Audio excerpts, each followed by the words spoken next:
Hello everyone, how to Tuts back with another new video, and in this video I'll guide you how to download or how to get Discord application in your PC. So you can get in two ways. First of all, you need to go any browser you want, then search Discord. Then you'll see their website link here, the first option.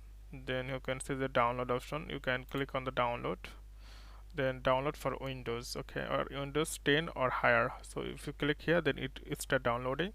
Or you can download from uh, Microsoft Store. Search here Discord, sorry,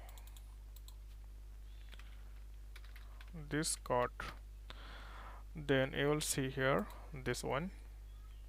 So I already installed it in my PC, that's why it's not clickable here. So you can get this way. So okay, for today it's no more, and see you in the next video.